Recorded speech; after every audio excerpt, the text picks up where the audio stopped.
70 How are you all? How are you all doing this fine Tuesday evening? This is one of the first sessions of the district for the new year, so welcome. Good evening. I know some persons may be tired after a long day at work, but we are here to learn and engage and enrich ourselves, all courtesy the membership committee. You all good? I seen you all saying evening. You said nah, Angie said, nah, we ready, tired, nothing. Love that. And Angie, thank you very much for the energy. Good evening, Darren. Good evening, Joshua. Good evening, Forrest. And good evening to everybody else. So, Nicole, thank you all very, very much for taking time out of your busy schedules to join us this evening. It is just about 6:59 according to my clock. Just gonna give persons a couple more minutes to jump in and we'll get things started hot and heavy.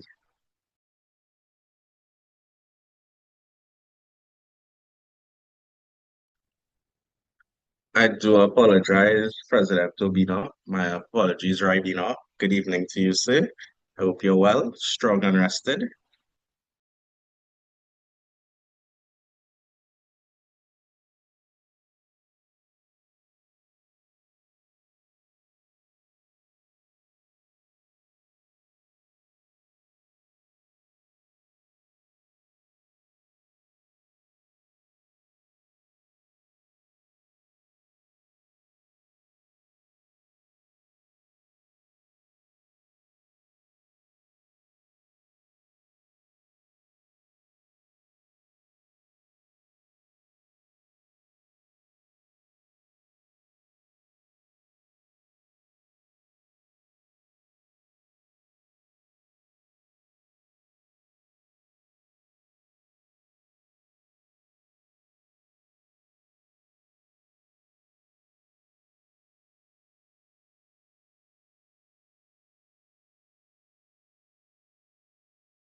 So good evening, good evening, good evening to everybody that is on. It is just about 7:02 p.m. here in Trinidad and Tobago. I want to once again say thank you all very, very much for joining in. And we are just about ready to start, just waiting for a couple more persons to join, and we'll promptly begin at 7:05, so just about in the next 3 minutes' time. Thank you all very much for your patience. And I want you all to take a moment to take some deep breaths, relax, and think about what it is we're going to engage in. The topic for this evening is measuring what matters, defining and achieving sustainable impact. About maybe 2 or 3 years ago, or maybe before, we started asking on our reports, was the project sustainable? And that has been a big focus of Rotract, Rotary Extension, and I think all organizations throughout the world is really focused on the sustainability, not only of their organizations, but their projects, their mandates, and every single thing that they do. So I want you all to take a moment to think about your projects. Think about how it is you currently define and achieve sustainable impact, and get ready to learn, understand, and appreciate everything that is about to be shared. And as I said, just about in the next 2 minutes' time, we will begin. So get ready. I hope you have your notebooks. We have a very powerful speaker with us tonight who is a John Maxwell certified leadership coach. So the leadership committee make sure and went and found the absolute best to come out and speak to you all this evening. So please get ready to be fully engaged. Get your water or whatever other beverage you would like to have next to you during this evening's proceedings, because it's going to be very insightful, very filled with knowledge and learning. It is cameras on. If it is you can, it will be great. We want to see your beautiful faces, all the beautiful people here of District 72. So please, if you can, switch your cameras on so we can see your faces. Hi, Simi. Hi, Darren. Thank you all for turning on. Good evening to our facilitator who has turned on her camera, Miss Livingston. Good Yeah, evening, I Ivani. Good you evening, kept Lead ADRR. Chewin. Sorry, Melissa, you were saying something? was saying I'm very happy you said cameras on because I wanted to see the faces also. So carry on. Definitely. I see our membership chair, Miss Tevian Griffith, is in and with cameras on. I'm seeing Mr. Mark Smith tuning his on. What else going to turn on there? So be now aware you wanted your good morning. Turn on your camera. I mean your good evening. Turn on your camera. So it is 7:05 according to my clock, so we'd look to begin. So firstly, good evening once again, District Sensitivity. Thank you all very, very, very, very much for tuning into this, our second episode of the Leadership Lounge. And tonight we're discussing measuring what matters, defining and achieving sustainable impact. So I'm gonna pass on to membership. Sorry, I'm going to pass on to lead ADRR Sherwin Greenwich to bring the welcoming remarks based from the district on behalf of DRR. Crystal Sherwin. Good night again, everyone. So on behalf of the DRR and District 7030, welcome again to the second edition of Leadership Lounge. Thank you all for making the time and effort to be here tonight. Your presence is saying something about how important it is to you, and you care about leadership, and you care about impact and how well you're doing the work. So tonight's session focuses on a simple but demanding question: what measures matters?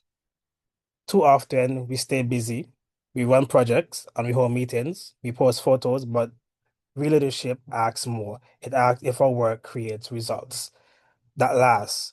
This session is about defining impact, is about tracking it, and it's about building clubs and projects that do more than look good on paper.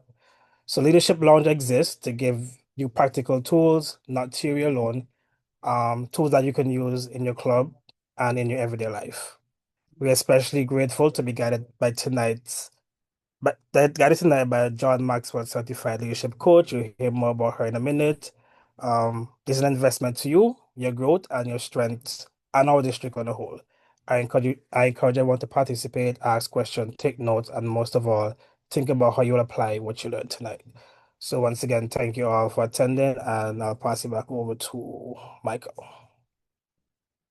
Thank you very, very much, lead ADRR Sherwin. So this evening, although I am your host, we have Miss Simone Allen, immediate past president to the Rotract Club of Kingston across in St. Vincent, and I believe she's the incoming president as well. So congrats to her. She will be our moderator this evening, but I'm now going to invite Miss Ivani Julian, our membership committee member, to give the introduction of our feature speaker this evening.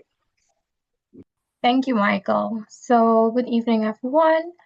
I'm going to continue with the bio of Miss Melissa Livingston.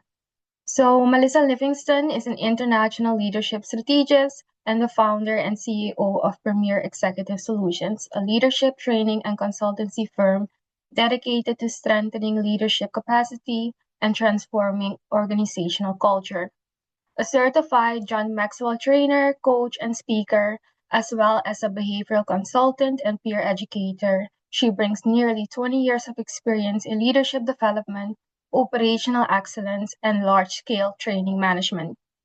She holds multiple certifications in leadership, behavioral analysis, communication, and ISO 9001 45001 standards, and is currently advancing her professional qualifications through ACCA studies. Known for her clarity, strategic insight, and ability to simplify complex challenges, Melissa designs and delivers high impact training programs and consultancy solutions that strengthen leadership capability, elevate team performance, and enhance operational productivity. Beyond her corporate work, Melissa serves as a youth guide, mentoring and empowering emerging leaders to reach their full potential. Let's welcome Melissa Livingston. Thank you very much, Ivani. I should hire you to do my introductions for future events. You're welcome. Yeah. Hello, leaders. Good evening. I wanted to thank you, Michael. Thank you for asking the team to turn their cameras on because I was a little bit worried coming in. Everyone cameras off. So I would like for the session to be engaging. I know some of you are very excited about tonight. I am also privileged to be asked to do this session. I was telling Dean earlier, Dean Dar, that it feels like, myself and Rotract, we're beginning a relationship. This is my second rodeo with the club, and I'm always happy to serve because of the impact that you guys provide already in itself. It's so admirable to see people striving selflessly to provide service that matters to others. So super happy to be here. My task here tonight, while leadership is very broad, we're going to focus on that sustainable impact that Michael spoke about earlier. And I know this is your second event, so I am excited to be a part of the second edition. I'm going to go ahead and share my screen. All right, can everyone see my screen okay?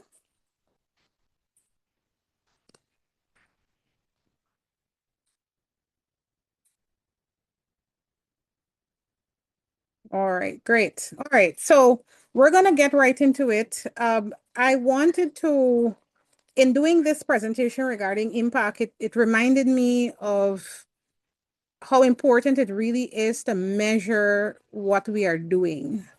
And it was also referenced a little bit earlier in the introduction as well, that we are doing so much, but we want to make sure that the things we are doing are actually sustainable and they're measurable as well. So throughout the presentation, we will talk about how we can make those things that we are doing more impactful, more measurable, and more sustainable as well.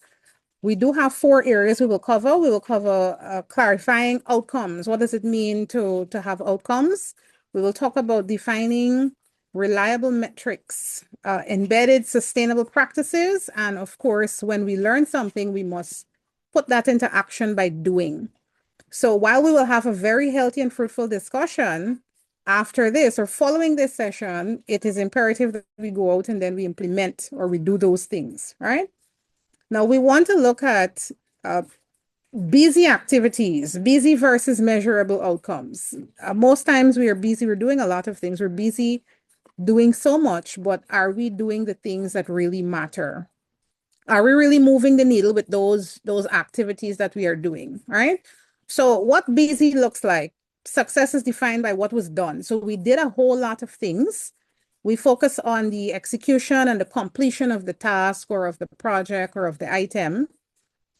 We track the hours, make sure the attendance was right. The effort is visible. We saw people were doing things. But on the measurable side, we want to ensure that the success is defined by what changed after this project, what changed as a result of this item, right? Focusing on the outcomes to the beneficiaries of those projects and ensuring that we have tangible results and those results are sustainable for the long term as well. And that your impact has evidence, that you're not assuming, right? You're not thinking or guessing. There's no guesswork in, did we achieve the outcome that we intended to? So super important for you to ensure that at the beginning of the project that you define the outcomes and ensure that you're looking at that to see if those outcomes that we are trying to achieve, how can we, in an impactful way, ensure that those things are measurable and our efforts, we are working in the right direction to get to that. So having that bridge, linking the planning to the outcome or the activities or the chain of events that you want to see, the change that you're hoping to create. And important to also ensure that you are fitting the right pieces of the puzzle into its place, right? Make sure we have cohesive action. We may be all working on a project, but we're working on, maybe some of us on the same things. We're double working, or there may be cases where we are reworking some of the things that was already done. So ensuring that there's cohesion in the projects that we are doing and ensuring that each person within that team knows exactly what their particular task is for that project, right? Now, 3 things you want to look at when we're talking about making an impact or making sustainable change is looking at task versus change, outcome or outputs versus outcome, and events versus value, right? And the prompt that you want to use would be, what does your project prioritize? In your various groups, think of, what do we prioritize? Do we prioritize people? Do we prioritize social media spotlights? Do we prioritize attendance, work hours? What is your main priority in your groups? It's important to ask those questions or to ask that question.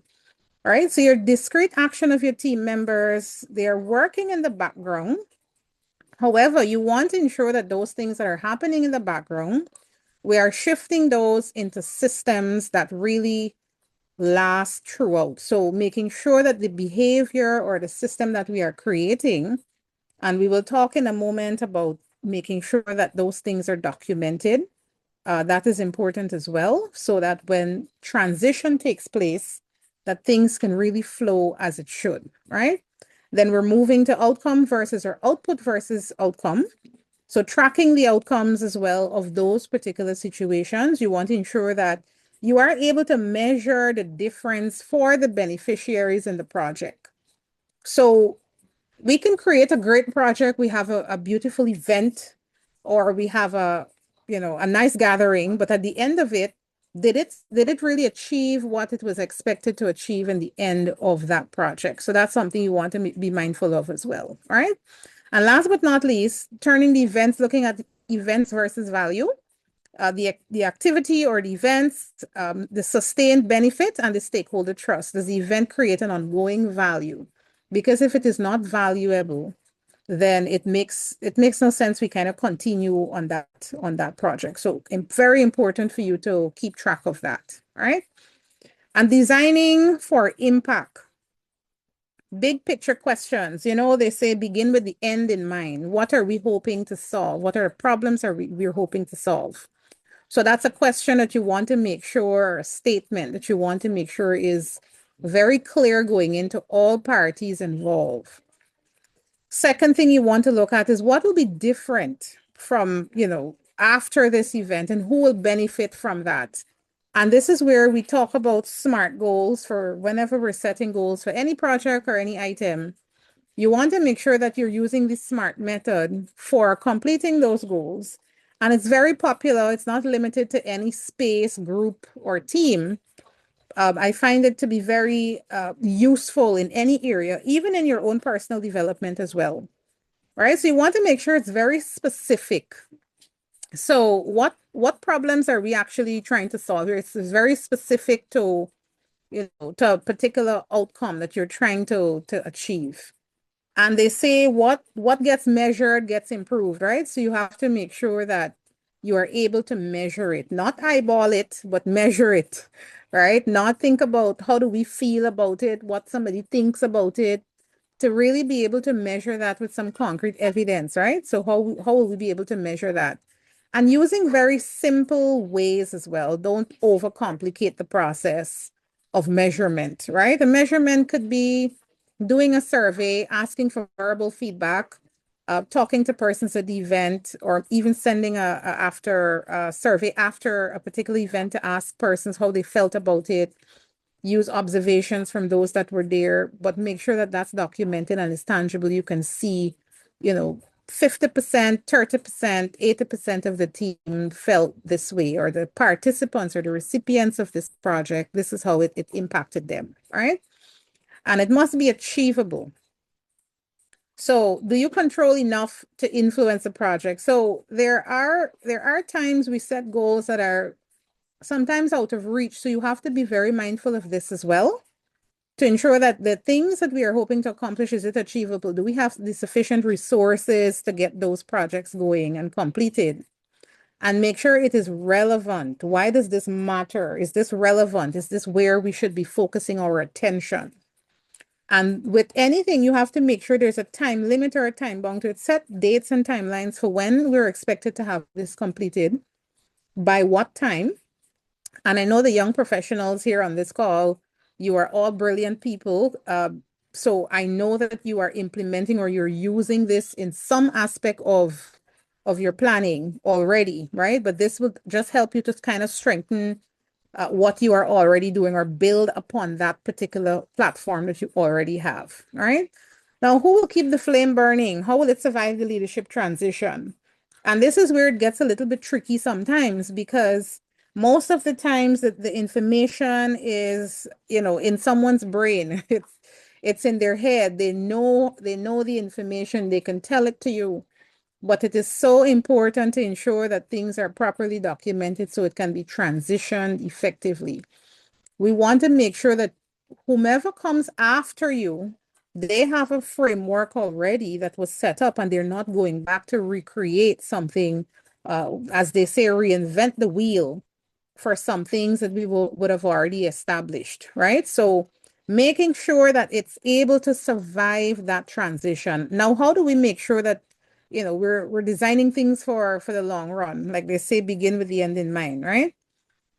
Ownership. I wanted to share a project management concept. Some of you may be familiar with this.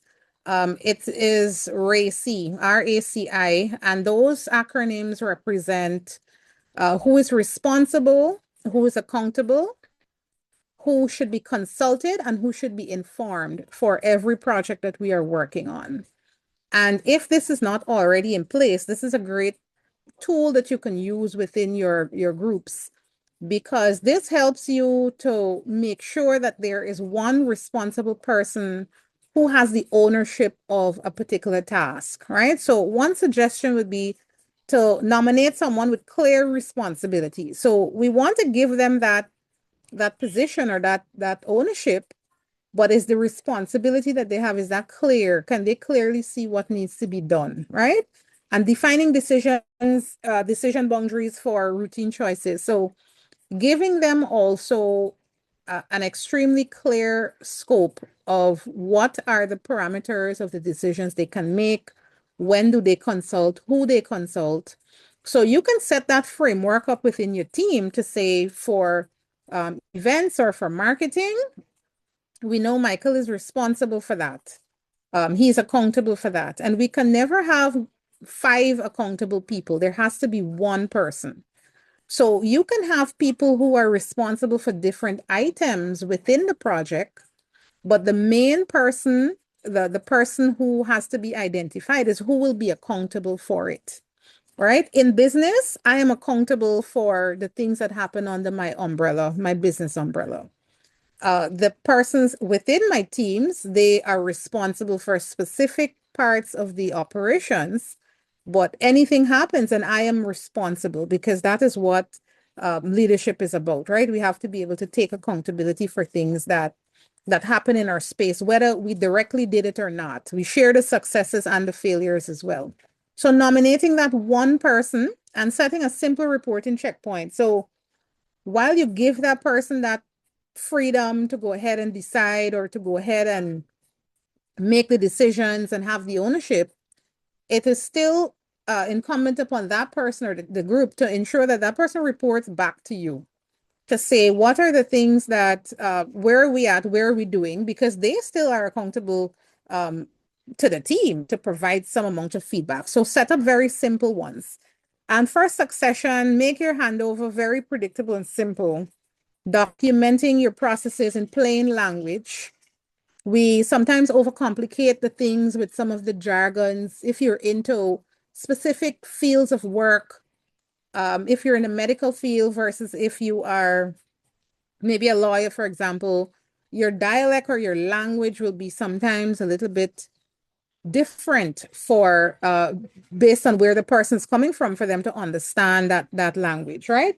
So you don't want to use jargon or abbreviations that you made up or only you know about. So even if the document exists, I can't understand it because of the contents of that exist within it, right? So create a very short checklist and make sure you're training your backups very early, right? A leader always replaces themselves. You never feel as if, you know, someone is coming to take the spotlight or someone is coming to take over from where you are.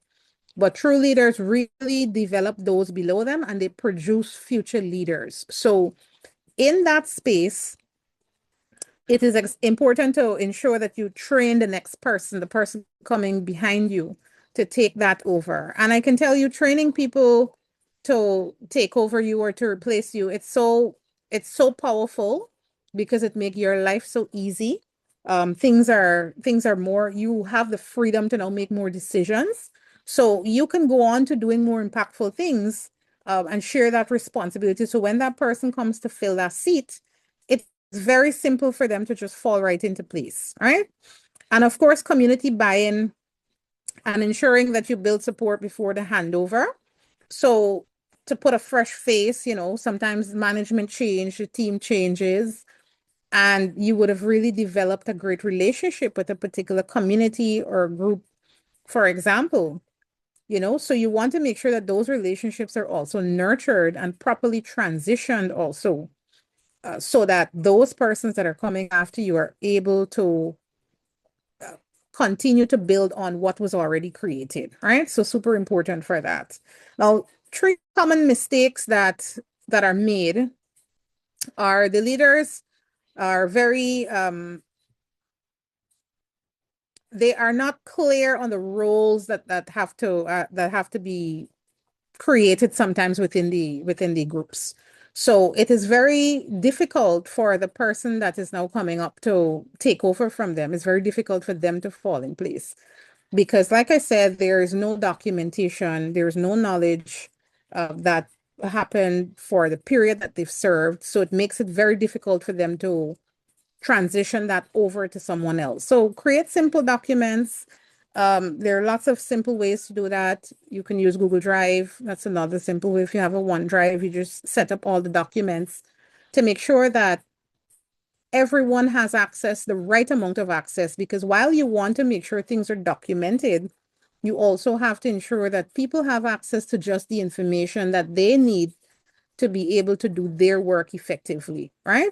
So when a leader leaves or moves on to a different space, the thing shouldn't fall apart. The entire project should not fall apart because Melissa left and she went to, you know, work in South Africa on a project. So we can't move on with this thing, right? So ensuring that transitions are very easy and that the handovers are also ensuring that they happen without delays and they don't cause confusion within the teams, right? So a handover also is super important as well.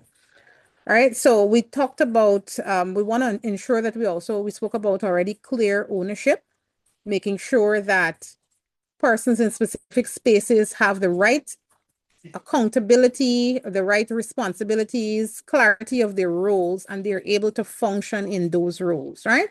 So you might want to ask yourself, where can we increase accountability in our projects? And after this, we will have the discussion aspect of how can we improve on the things that we are already doing. Transparent decision making, ensuring that we know, clarify who's making the decisions, how and why, and honest reporting, sharing the success and the failures with the stakeholders, and safeguarding the beneficiary's dignity as well is also another important point. right? To ensure that we are staying within those lines and we are not transgressing, we're not going over into spaces that are crossing over into that self-respect area. All right. So you want to make sure that you're very mindful of that. Now, 3 simple things that we can do: report, learn, and improve. That's very simple to remember. And with the reporting, we want to keep it very simple. After each particular project, how do we report? I'm sure you have your systems where you report how the project went, what went well, what didn't go well, where can we improve? You want to keep that super simple, highlight the successes and the lessons that we can improve on for the next time, and then find out who will communicate that result. So that's in the reporting process. Who is responsible for that reporting? Right? And make sure that in that reporting, after we get that reporting, that we do some reflection and we capture what are the lessons that we need to improve on, and we make sure that we save that information, we learn from that, we extract the learnings from that situation, right? And this can be applied to any situation that you are, you're working in, even in your personal life as well. You want to make sure that you are looking at the information or looking at the outcome, assessing it, learning from it, and then moving on, right? Ensuring that the next time around that we improve that process. So we will repeat that cycle of improvement, right? Set 1 measurable improvement per cycle, test the change, and ensure that we review that on the next update as well. So whatever was done, we note the learnings and then we implement that the next event. We see how that goes. And if it works, then you maintain that. You just keep adding on what is there or what was there already, right? All right, so measuring what matters. And we spoke about talking about the likes. We're measuring likes, we're measuring attendance. What are we really measuring? We want to ensure that those things we are measuring are directly linked to meaningful change, the meaningful changes that we are trying to make, right? So start measuring sustainable impact and outcome and tracking it for the long term as well. We want to make sure that things we are doing are sustainable, that they're not a one and done situation, that they're sustainable for years to come. How great it would be if you are able to tell your grandchildren some story about a thing you've done, a project you've worked on, you've helped to develop, that is still going in that time because you've made some meaningful contribution to that project, right? So stop counting activities without context. So you want to avoid drawing raw counts without qualified or equivalent lens, equity lens. So you want to make sure that all of the things that you are doing, that you are looking at it through a lens of, are we being impactful? Are we creating a change? Is this meaningful? And we are looking at it in that way, right? Start measuring participants' experience and retention. Did they learn? Did we learn or extract something from the session? So for example, tonight, we are discussing this item. We may learn some things in the end. Are we taking those learnings and going back to now apply them to the work, to the project, right? So not to use short-term isolated KPIs that, prevents you from looking at the one-off wins. And we spoke about that as well, right? So start tracking equity, inclusion, and system change. How does this help us to make sure that the beneficiaries that we spoke about are able to say, well, yes, this benefited me in this way, and I was impacted in this way, right? So you want to make sure that we are paying attention to those things. Now that concludes the presentation aspect of things. I want to take a moment to thank you leaders for your time, your service, your selflessness with serving on this group. I am always happy to jump in wherever I can, give my 2 cents, lend my expertise, because I know that it takes a certain kind of person to really do what you all are doing. So I want to commend you for the work that you continue to commit yourself to doing. And I wish you great success in the future projects that you have. And I believe we are now at our Q&A, Michael. So I will hand this back over to you. I have developed some questions here that we can use as a basis, but of course it is an open conversation that we will have. So I have a few questions. What does impact look like for us? So asking yourself, what does measurable impact look like for the club, right? And you're looking at your two priority, 2 to 3 outcomes that matter the most for the next term. Not a whole lot, not 10, just two. What initiatives can be realistically continued beyond the current leadership? What are some of the things that can go further than you? And of course, assigning ownership and next steps to those persons that are involved so that they can be equipped wherever I am able to lend support in the Q&A. And even thereafter, I will add my number to the group, to the WhatsApp group, to the chat, sorry. So feel free to drop me a message on WhatsApp if you need to, bounce an idea, ask a question, ask for some tools. I have some very good resources that I can share with you as well. I believe tonight's presentation will be shared as well if it has not already been shared with you. So these are just a few thoughts that I want to leave with you for open discussion. But at this time, I will pass you back to Michael so that he can steer the train from here on out. I hope that I have shared some learnings with you, and we can now open up for discussion. Michael, over to you. Thank you so very, very, very much, Ms. Livingston. It was truly insightful. I mean, that's not our actual vote of thanks, but just it was really, really insightful. So thank you very much. I will ask you if it is, you could put the questions back up on the screen. And what I'm actually going to do is pass on to the very capable Miss Simone Allen, who's going to be the moderator for Q&A session. So when Melissa puts back up the questions, I'm gonna pass over to Sim, and we'll get persons answering the questions as well as asking their own. So I pass over to Miss Simone Allen, who will be our moderator for this Q&A session. Thank you. Awesome. Thank you, President Michael, and good evening, District 7030, and all of our wonderful leaders. Thank you guys again so much for being here. And thank you so much, Ms. Livingston. That was an amazingly insightful presentation. I personally have a lot of takeaways, and I am very excited about this discussion. Okay, so our first question here is, what does measurable impact look like for your club? Is there anyone that would like to come off mute and share a bit about this? I know some persons tend to be shy, so you can also drop it in the chat, but we're all leaders here embracing our leadership potential. So, come off mute. Let's hear from you.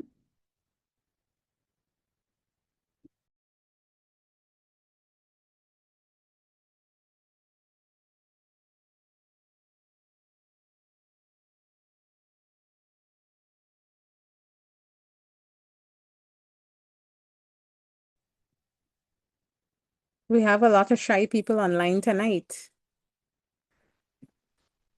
Okay, I could start the discussion. What does measurable impact look like for my club? I would say measuring our feedback from our participants. Something we've more so recently been getting into is taking feedback from our beneficiaries, like in the public that we serve. But we have consistently been taking feedback from our members and using that to improve our projects in different ways. So I would say that's what measurable impact looks like for my club. Is there anyone else that would like to share?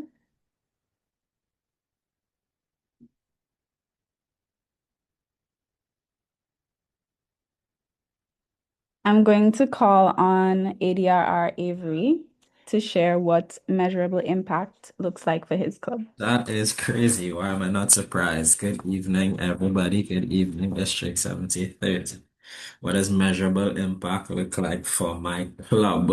I feel like it's a test and I didn't study. I think impact is measured in the deepening of relationships with like stakeholders.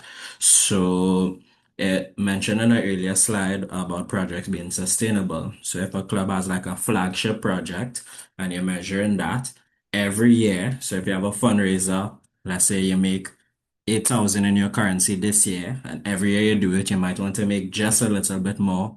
So even if you make the same amount year in on year, so like if you make 10,000 in your local currency this year and you make 10,000 again next year, you'd want to make sure that your expenses going into the project, so you'll have more profit because you're expanding stakeholders. You might get more things sponsored, you might different things like that. So being able to function, impact persons, membership growth, that sort of thing. Thank you so much, Idia R. Avery.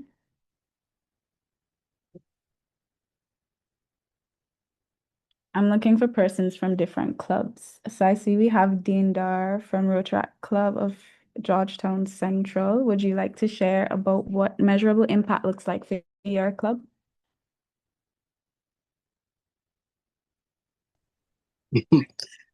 Sure. Good night, everybody. Can you confirm that you're hearing me? Yes, we can hear you. All right. So, um, one of the ways that we measure impact generally at Georgetown Central would be the total number of beneficiaries. So, whether it's a service project, we will look at direct as well as indirect beneficiaries. And of course, yeah, that's one of the main ways through which we measure how impactful our projects were, collecting the feedbacks and how beneficial the project was to them. Thank you so much for sharing. My club is more so now getting into that because our club has existed for over 40 years and we've been doing our projects, but we haven't really been seeing the impact of our project, and we understand more so recently now the importance of feedback and ensuring that what you do is actually serving the people that you want to serve and beneficial in the ways that you want it to be. So hearing from them firsthand is definitely the best way to measure that impact.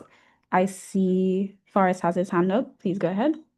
Yeah, I think piggybacking off that directly is that what it would look like for our club is when we when we have direct involvement in whatever sustainable improvement goal that we do. I think the primary indicator of impact would be whether the improvement continues after our involvement in whatever aspect we try to get into. That's what I was thinking about on this. Yes, I definitely agree. And a great example from my club again is we recently completed the Super Readers project, and that's where we were reading with children in primary school to help improve their confidence with reading and just exposing them to more literature. So if we were to remeasure that in the future, it would be, has your love for reading expanded, or if the student is not reading at a higher grade level, things like that, we could look to measure. Okay, yes, President Angelina. Hi, good evening, everyone. Yeah, I just definitely want to echo some of the points that were raised, especially for us in the Rotract Club of Kingstown. Measurable impact for us, as you rightly said, is reflected by the number of persons who complete the feedback forms, I think, because the more impactful our activities are, the more compelled our members would feel to let us know. Turnout as well, and then, as was mentioned in part by one of the other presidents, stakeholder involvement, I think, for us as a club who's looking to spread our wings and, get our name out there as well, collaboration and the entities that are involved and support us on the various things. So in terms of like quantifying that, I think that's a very important measure of impact for us as well. Thank you so much, President Angelina. I couldn't agree more. Okay, thank you guys so much for sharing on that question. That would lead us directly into the next question, which are which 2 to 3 outcomes matter most for the next term. So we discussed what measurable impact looks like for our club. So what outcomes would matter most based on what measurable impact looks like? Okay. Wait, Angie, do you have your hand raised again? Oh no, sorry, I forgot to take it down. My bad. Okay, no problem. Before you move on, Simone, I just wanted to add, I know you mentioned for your club, you've recently started to manage or to track feedback from the beneficiaries. And I wanted to stress how super important that is as well, because most times we think we're doing a great job, but the impact is really in how that person is affected. So I wanted to really highlight that and commend you on that step. And if there are other clubs as well that currently don't have that in place, a simple way of that. And with your reading project as well, interesting way of measuring that as well is getting feedback from the teachers of those students or even the parents of those students if reading has improved for the child. So something really tangible would be to maybe at the beginning of the project to record the child reading and then fast forward to the end of the project, a similar situation of a video where the child is reading to compare the two so that you can really have, documentation or a true representation of did this really help the child or not, or is it the same? Because those things, you can't hide the results in that. But I just wanted to share that before you move forward. Thank you so much, Ms. Livingston. That is some definitely very valuable input. And I know capturing feedback may feel like an extra step. And, as Rotaractors, we're volunteers and we don't want to be doing the same thing that we're doing at work with our club. But at the end of the day, we're working to make a difference in our communities. And it's very important that we report, learn, and improve to ensure that we are doing our community, achieving our goals in serving our communities. Okay, so yes, next question. Which 2 to 3 outcomes matter most for the next term based on what measurable impact looks like to your club? Let's see. Okay, we have Joshua Abraham from Rotract Club of Princestown. Would you like to share?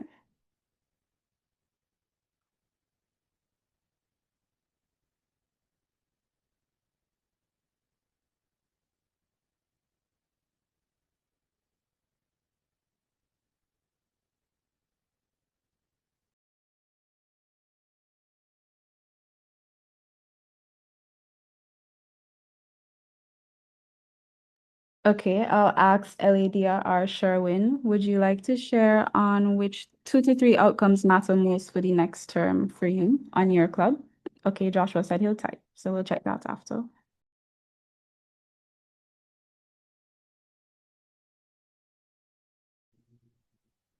I defer to answer. The Okay. president, and if Martina wants to answer. Okay, President Martina, please, the stage is yours.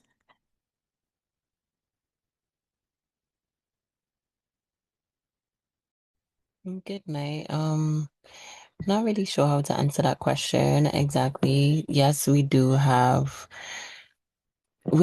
measure the impact of projects from time to time. Not as often from the public. And if we do ask the public, like for example, we made a donation to School of the Deaf and School of the Blind, and we did ask a teacher to share the feedback form with the parents. However, we didn't get a lot of responses, but in terms of the outcomes, based on responses that we do get from our members, I just believe that it would just generally be for club development and also, how should I say, developments of projects going forward, I guess. Not really sure if I answered the question correctly. Yeah, I see where you're going. Okay, so what are 3 things that you would say makes your project successful or the most successful? I would say once members are really involved, once the project is generally well accepted by the public if it's a community service project, and also based on responses we receive in the long run as well. Like if persons see it's happening again and they ask us, hey, you had this project, will you be doing this again? Can it be a running project?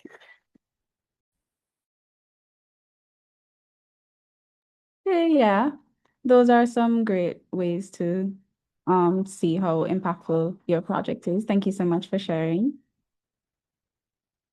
I see Josh was said strengthening member engagement and retention, community impact and club visibility and professional image. Okay, so we have some common themes recurring. See Lita already raised her hand. Go ahead. Good evening, everyone. One thing came to mind when I was listening to the last few responses, and I wanted to bring it up in case, it could help somebody. But we also do cater to our members when we do execute projects. So we're not just thinking about the external projects, we can think also in terms of the internal projects and how those impact the members of our club. And when we do complete our evaluations or our assessments, do we implement them to make the club stronger? How do we measure the impact it has on the membership and of the internal affairs of the club? Is the club stronger? Has the culture been strengthened? Did we increase our attendance? These are also other ways in which we can seek to measure the impact of the projects and of the activities of our clubs. Thank you so much. Thank you so much. And I definitely agree because, we talk about community impact and sustainability within the community and our projects there, but it's definitely something that should be applied to our club projects, especially, fellowship projects like club service, making sure that everyone is, each project is valuable to each member.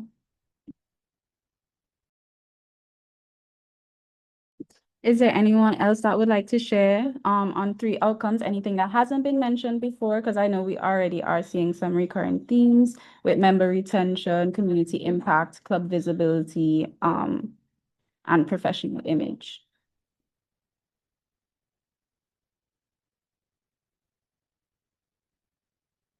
Ms. Livingston, is there anything you would like to add?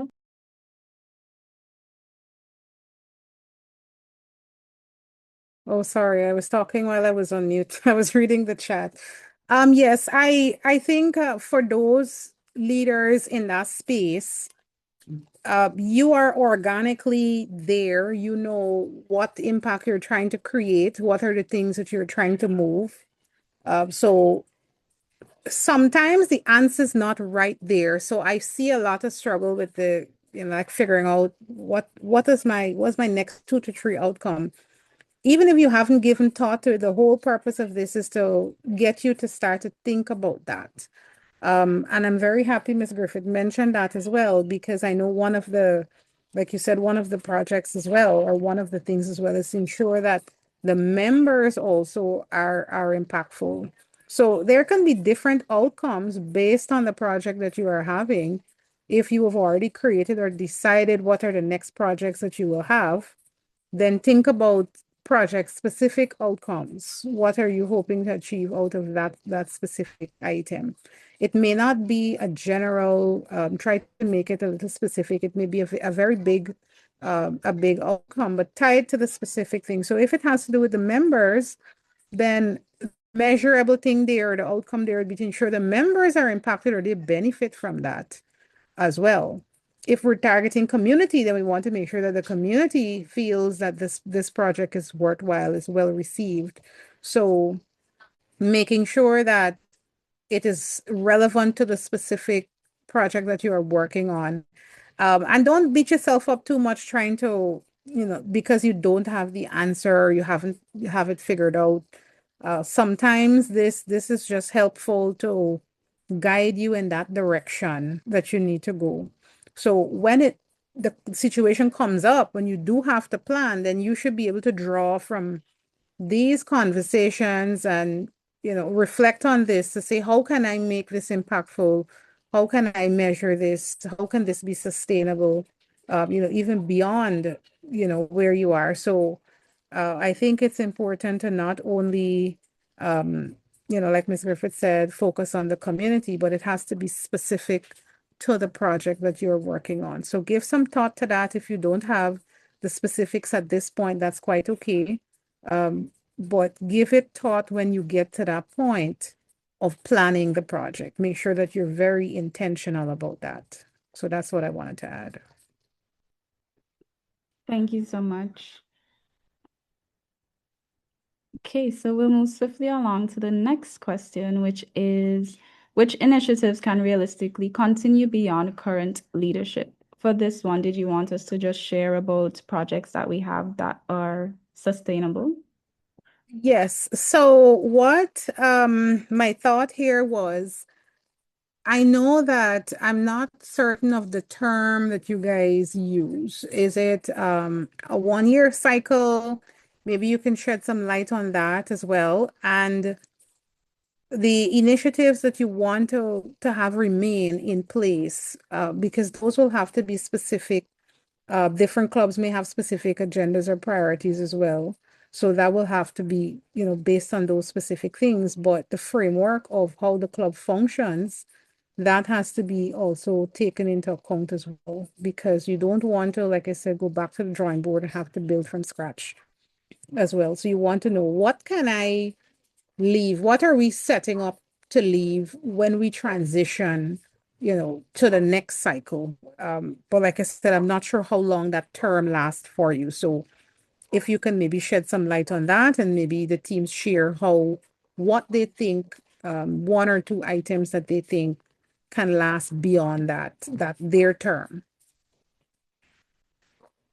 Yes, so our typical structure is that we serve on a term for 1 year. So each year we host nominations and elections, and the leadership changes, and leadership can often come with new ideas, new plans for different projects. But I do know that a lot of clubs do have signature projects that they repeat every year, and those are things that they would carry forward. An example is my club.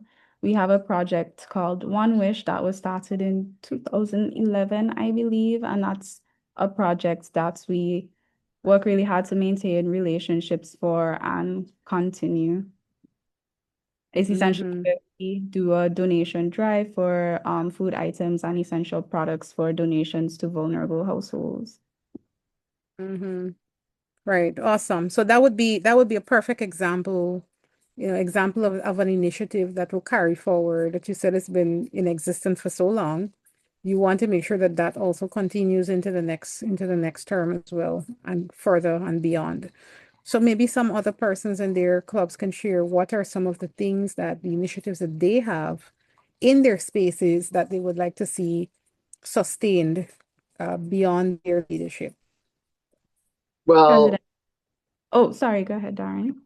well, there is a project that in my club that we're doing. It's called it's part of a 3-part one-off project, 1-year project we're doing. It's called Home Dark. One Heart Equality for All, and the first part is Home of the Heart. So basically, what we do is we pick a children's home that is sort of not is going through a rough patch within the children, their mental health. They go into the house because of issues and their struggles and all that stuff. And we give the children the love and support that they need, as well as the way we sustain that is by you go into the house and refurbish any old thing, any old features that they have, including like a shade house. So what we wanted to do is that we would be able to refurbish the shade house and to keep it sustainable so that the kids can be able to enjoy gardening outside more, and even upgrade the playground for the kids to play and have fun. So that's one of our more sustainable things that we're sustainable projects that we're doing, and it's part of a 3-part project. This is only part 1. The other 2 is centered around special needs, but it's not as sustainable, but it could definitely have an impact on the lives of those who are of the beneficiaries.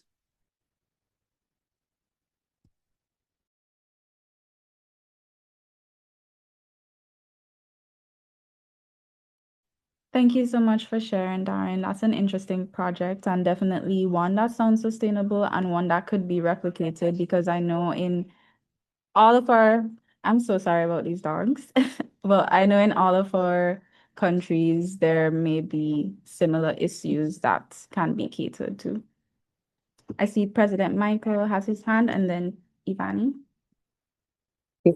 Thank you. So my club's signature project is, well, we have two, but the one I want to speak about is something now we call Hungry to Help, whereby we prepare meals and care packages for homeless persons. And so my question to Ms. Livingston is, how would you suggest we um, do an impact analysis for this project? Because generally we just go off of the numbers and the persons that we assist. Essentially, we prepare a meal and a care package, and the care package has everything from soap, toiletries, toilet paper, water, and then of course they get a juice and such with the meal. It's difficult for us to necessarily gauge the qualitative impact because usually we give the persons meals and they might disappear. Or it may be difficult to necessarily ask some persons like what is the impact it is having on them because some suffer with mental illnesses, etc. And homelessness is something that is prevalent in Trinidad and Tobago. Um, on average, we do anywhere from 175 to 200 meals and care packages, and we distribute all in different parts of the country along the east-west corridor. So that is something that we've been doing for the past 8+ years since I've been in and around the club. So my question is, how would you suggest we can better gauge the impact of the project outside of simply the numbers of the amount of persons we're able to distribute to? That's a good question. So for that particular project, because like you said, it is difficult, it's going to be difficult, sometimes impossible for you to get real feedback from those persons as well. But I think for this one, you will have to use the numbers in that sense. To say number of persons that were, or number of meals that were provided as your basis for measurement.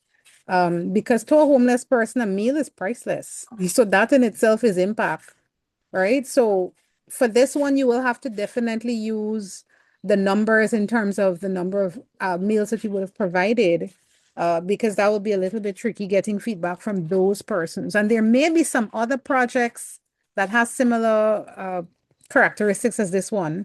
You may not be able to get feedback from the beneficiary directly, but in other cases, maybe those around them. But in this case, Michael, you will definitely have to use the numbers as a gauge.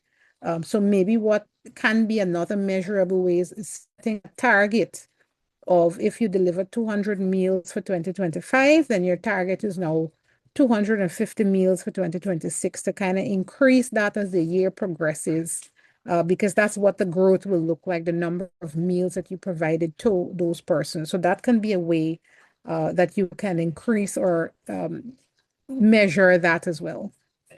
Go ahead. Thank you. So just to follow up on that, I mean, in my head, my background is computer science. So sometimes I look down, quote unquote, on quantitative data versus qualitative data. I see qualitative data as a bit richer. In this project specifically, we understand that because of the target group of those that we aim to assist, that qualitative data is not necessarily available. However, if it is we were to increase the quality or the value offered in terms of, okay, cool, aside from just a meal and a care package, we now offer something like, so we thought about maybe going into having the events at one location only and having persons come to us, and there we're able to do more than just a meal and a care package, or maybe a meal and a shower or in addition to the meal and the care package, they get a doctor's visit or be able to sit down with a doctor or something like that. In that instance, so if you were able to pull off something like that, simply adding more value or increasing the value offer, does that necessarily translate to the impact made? Or is it then in that case, okay, cool, you actually have to sit down and count the numbers of how many persons actually go and see doctor, how many persons actually take a shower? Right, right. In those situations, it may be difficult to actually get them to do that. But what you can do is do it as a test run for a particular period or phase. Like you said, if you want to have maybe 1 year, you do it in a specific venue and see how that goes. Because sometimes if you're people who are dealing with mental illness as well, it may be difficult to get them to do those things, right? So that can be, you can increase in the value. That is one way, but you want to test it in that region because that area is a little bit tricky because everyone is not in the right frame of mind sometimes to, to do that, right? So you want to make sure that you're looking at it from that angle as well. Or what can be another way of increasing it is maybe doing it, if you do it in a specific area, then you want to increase the area or you want to move it across to another venue at a second location or a second street or however you do it based on that geographical location. That can be as well. Because what you will do is you will increase the value to that one person. But I think the impact in this sense, it would be more helpful to capture more people. um, I think that would be a more impactful way of looking at it because let's assume you help 200 persons with the meals, you're still helping 200 persons. You're increasing the value, yes, but test it first to see that those initiatives that you mentioned will actually go as expected. And if you see the results with that, then you can maybe increase it in that way. Or another option may be to target another geographical location as well to see how can we get more persons from a different region. Because in most countries, people sometimes target one specific area because there's a cluster of maybe if it's orphanage or schools in that area as well.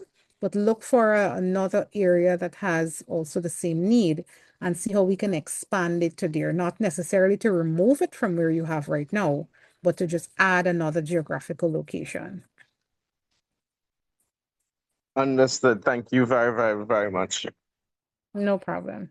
Thank you so much, Ms. Livingston. I know that advice is definitely beneficial to a lot of clubs on this call. I see past President Ivani has her hand raised. Yes, I just wanted to add to the question. One initiative in my club is succession planning. We do elect a president 2 years in advance. We're doing that because we're also wanting the years to be aligned. As it comes to every year, the plans and objectives can be different. So we don't want it to be all over the place. So it can actually lead to a strategic plan. So that's one of my suggestions to make sure that all of the years are aligned. Also, when it comes to the projects. And what I've seen, or one of my suggestions, is that when you have like signature projects that are publicly known or really help improve your public image of your club, I would say that a standing committee would help. Maybe three people that have the experience that they spearhead the project, and everyone that's added to the committee gets like a refresher, but not to just leave it like that, just to make sure that the quality of the project stayed sustained throughout the years. So yeah, that's what I wanted to add.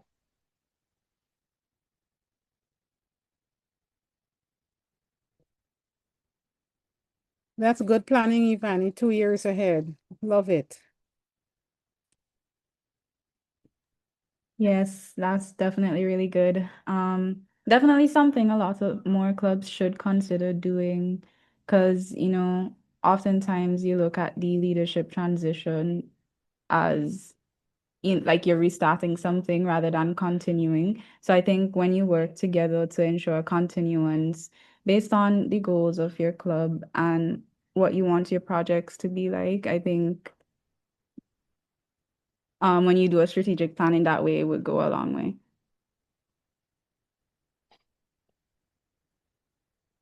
Is there anybody else that would like to share about what sustainable things they do that continue beyond current leadership? I can speak on Antigua quickly before I hop off the call. Mhm. So usually we have a community service and a fundraising project that we have a signature for that we do every year. So for the fundraising project, we know this is the project that will definitely make us a profit and bring us the most funds for the year. So we decided to just keep it. So it's been running for a couple of years. Can't even remember how many years now, but it's basically called our Cupid's raffle. So it's a Valentine's raffle that we do every year, and we definitely know that corporate will support the raffle. So that's something we just continue doing every year because it makes us the most profit as a fundraiser for the club. And for community service, we have Share the Cheer Christmas project that we do every year. So basically, what we do is we try to share the cheer, share the yeah, share the cheer to various communities or various focus groups in Antigua and Barbuda. But I had a question for this project because every year the focus or the target group changes. So how do we more or less um what's the word I'm looking for? Measure that because I've never thought about measuring something like that project before if we're changing it, not the concept, but the focus group every year. I don't know if that's something that can be measured. Kerwin, let me make sure I understand you, what you're asking. This is for the raffle. You wanted to measure, No, for the share the chair project. I know for the raffle we can measure it because obviously we're making a profit from that and the numbers increase every year from the profits. But for the share the chair project where every year we find a different focus group to share the Christmas cheer to, how do we measure something like that if we're changing the target group every year, even though the concept remains the same? And if you follow what I'm trying to say. okay, I understand your question now. Well, what you can do there, I think somebody mentioned that you don't want to be doing what you do at work also in the club, because you don't want to make it very cumbersome. And indeed, it's challenging if you're changing the beneficiaries all the time, but you can still collect some feedback from those persons wherever they are or whomever they are, in terms of, how they feel about it or what impact it has on them. And specifically, maybe look at what is being given. I'm not sure of the contents of that, the packages that you give out, but maybe look at that as well, because that too can give an impact. And I know usually at Christmas time there are lots of activities, lots of things are going on. Maybe while everyone is focusing on toys or all of those things, yes, you include some of that, because if you're dealing with children, you want to make sure that it's not a bummer. Give a child a book, sometimes they smile, sometimes they don't. So make sure that the contents of those specific packages that you're giving out to can have some impact on the child or on the beneficiaries there, but still try to collect some feedback if it's from the organization themselves, whatever entity you're doing it to. I'm not sure if you're giving it to individuals or if you're doing it through institutes or organizations. Then you may want to collect some feedback from that particular organization on how they do. And it could be a simple email or a simple form, a Google form to, take the work out of it. But just get some information from them regarding that. So I think based on that, something that I've done for years is I always ask for feedback, and it's very difficult because sometimes somebody mentioned too, they almost never fill the form out and give it back to you, or it becomes a chase. But you want to make it very easy for them to do that. So even if you collect the feedback verbally, and you may want to send them some information in writing, to say, hey, thank you for the feedback. This is what, was received. It would be great if it's coming from them, but kind of to send to them to confirm, to check in or to ask, how was it received? What is the feedback and so on? So you can actually force them to get that. And keep those feedbacks for the 10 clubs, 15, how many ever projects or years you've been doing it. Gather it year over year. If you do repeat an area, or if you don't, you still have some information to look back and see, well, okay, I have some tangible evidence to say this is how it affected this group, right? So that can be a way, but changing the group as well sometimes may be challenging depending on the location or depending on the recipients as well. But still collect the feedback however you can, even if it's verbally from that group. Okay, Tom. No problem. Thank you so much, Ms. Livingston, and thank you, LADRR Sherwin, for sharing your experience and your question. Ms. Livingston, would you like to guide us through the last line here? Yes, so the last one is basically talking about next steps. I know that we have some takeaways here. So maybe to have the groups or the club leaders talk about maybe one implementation of something, because I know we were supposed to talk about assigning ownership in your teams already. If you notice something that is lacking, maybe there isn't a clear defined role for persons in the team, that is something you would want to do and by when. Maybe if you're not measuring, and I think some of this already came out in the discussion where persons are saying, they've given some thought to some of the things that they may want to do, some of the projects that they're working on as well. So just to have a discussion on that for future projects or improvements to the clubs, how can they use the information that we discussed tonight to go and do? Because learning is doing. So what are our next steps and the timeline for that, which is very important, thinking of that SMART framework that we discussed as well.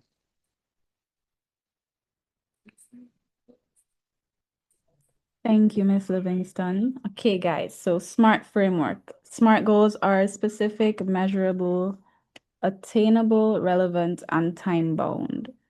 So what is a key takeaway for you from this session, and how soon are you planning to present it to your club or implement it within your club?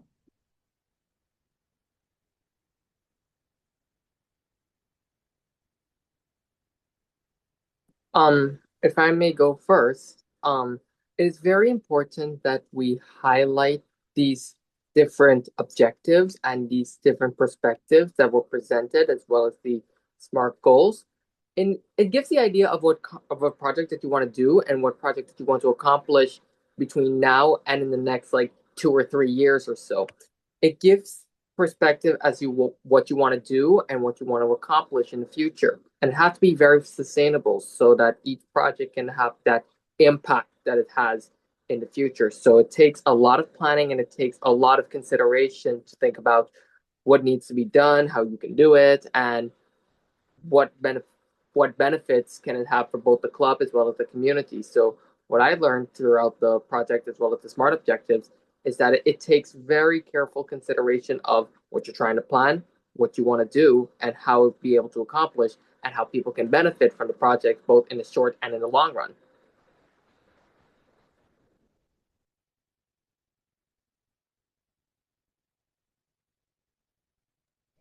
Thank you so much for sharing that, Darren. That's definitely one of my key takeaways as well. Is there anybody else that would like to share their key takeaway?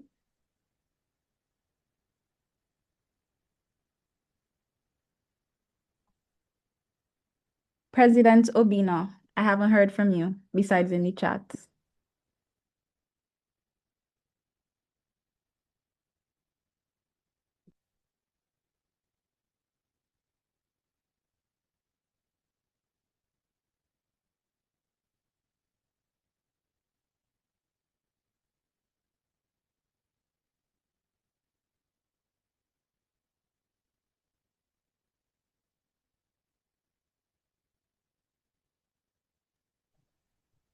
Are you guys shy? Nobody else wants to share their key takeaway?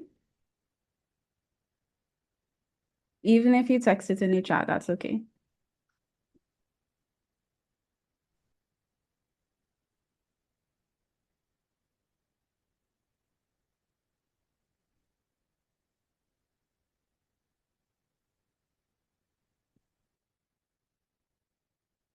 Alicia, would you like to share?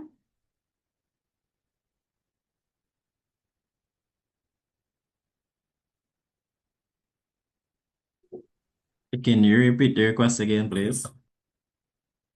You're sharing your key takeaway from the session tonight and make it time bound. How soon would you like to present it to your club or have it implemented within your club?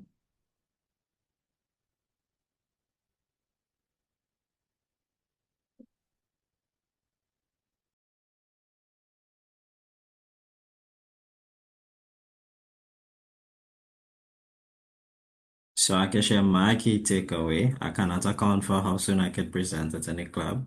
The point that stood out to me was when Ms. Livingston was speaking about when you raise future generations of leaders, it frees up your time to focus on impact. And I think that once you spend enough time in a club, that is what you should be witnessing. People who came in and were shy and quiet and didn't want to talk. Then you see them take on leadership roles and then you see them executing projects. And you are now in a position to help them support and achieve the dream or hit the metrics that you may not have achieved when you attempted to do it, but now you're in a position to help push them over the line.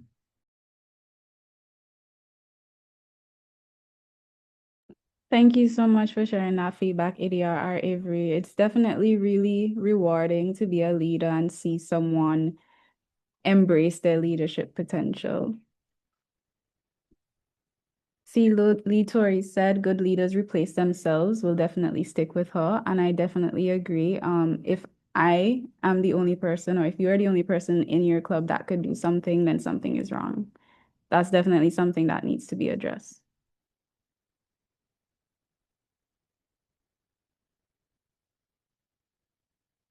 I fully agree. We should not have the same persons taking up roles again and again unless there are circumstances in which, it's really, you can't get away from it, but we need to make sure and put the mechanisms in place to ensure that, we have leadership growth. Yeah, and that also has to do with curiosity of your club members. I mean, we're Rotractors, we're volunteers, so we're doing all this work for free. And this is the space where we could explore. You've never been involved with anything finance related. You join the finance committee, you develop your skills within finance, and who knows, you might end up being the finance director. So it's definitely important to also stay curious and want to embrace your own leadership potential. Right. Because here's the thing when it comes to being a leader. Like, it's great that you get to lead at least like one aspect of Rotract. It's great. But if you lead for like years and years and years, taking up one responsibility after next, it gives you some perspective of who else can be able to execute, who can be able to do the things that they're capable of doing. And leadership doesn't last forever. Leadership is something that you can do on your terms and how you will be able to do it. In a sense, leadership is more or less about like being the commanding attention and more about making an impact and make sure that those you work with make a bigger and better impact long after you're gone. So it's great to be a great leader, but it's also even greater to make room for the next generation of leaders. So that's basically a perspective on what it means to be a true leader, to give others a chance, Thank you so much, Darren. I couldn't agree more. Is there anybody else that would like to share at this time?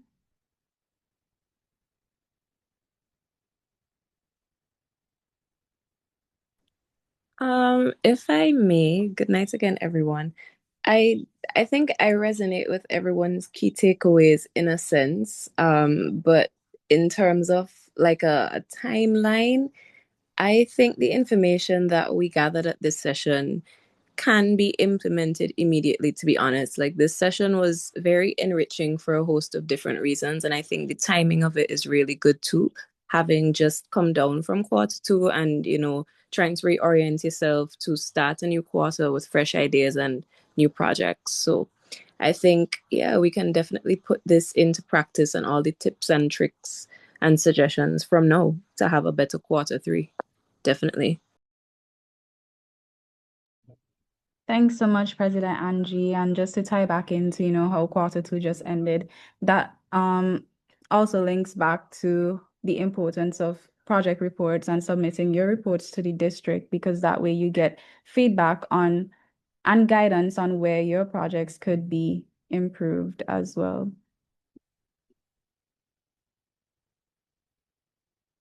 Alicia said leadership is about showing up. It's not about knowing everything, but being willing to grow and help to move forward with things.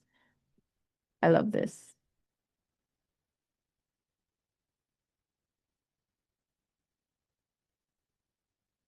Okay, I think we have time for one more person if there's anyone else that would like to share anything.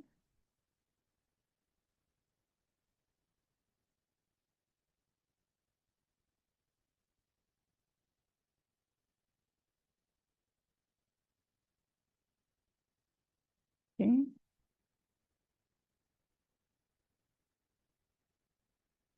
All right.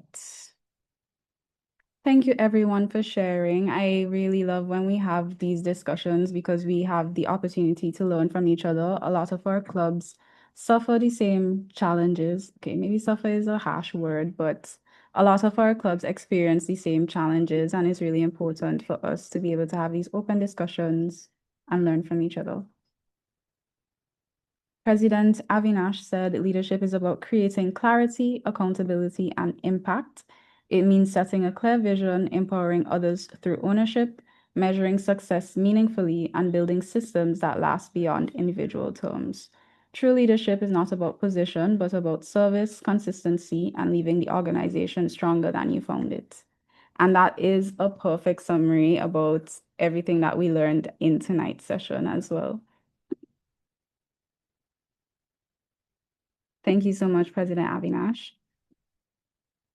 Dear R. Crystal, is there anything you would like to share at this time before we wrap up? I don't think so because I missed most of the session. I apologize. I had another meeting that I had to attend. So humble apologies to our esteemed speaker. I just want to say thank you so much for taking your time and sorry, not taking your time, but volunteering your time to come to speak to our Rotract youth leaders. I'm really happy that the session unfolded.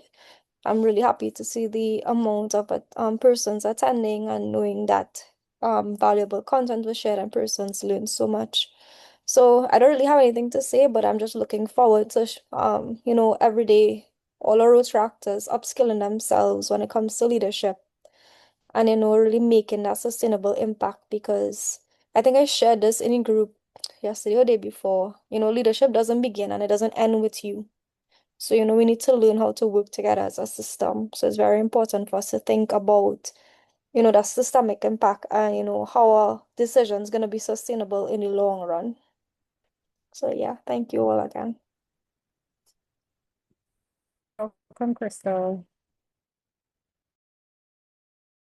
Thank you so much, dear R. Crystal, and thank you to all of our Rotract leaders for being here and being present tonight. You being here is you investing in yourselves and your leadership growth and being able to take back all of these valuable insights to your club, because at the end of the day, all we want to do is improve and be better clubs, be better leaders, have greater impact in our communities. And this session provided a lot of valuable insights on how we can do just that. So thank you so much, Ms. Livingston, for your time and your expertise, especially as a John Maxwell certified coach. I have to go and look into that after this session. But before you go, can you tell us a bit about what that means? What is a John Maxwell certified coach?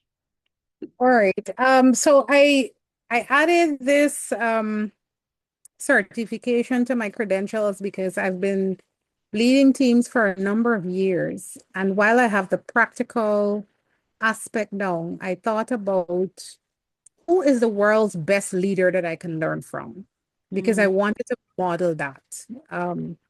And when I'm doing something, I like to put all of myself into it and present in that project or in that space. So as a leader, I wanted to be able to serve my team well And I was learning and failing and learning and failing. So I kind of got it figured out. And then I thought about, okay, who can I mimic? Who can I look at as a mentor for leadership? And John Maxwell's content, his books kind of popped up, and I started to dive into some of that content. And I later reached out to the team to get some training. That's where it was supposed to end. And in that journey of asking them to train me on some of this content or the framework for leadership, I learned that I can actually learn the content, adapt the content, and also teach the content with a license that, can be given. And I then later learned that I can also join a mentorship group where I can be mentored by these leaders. And I thought, this is profound. I have to do this. I must do this.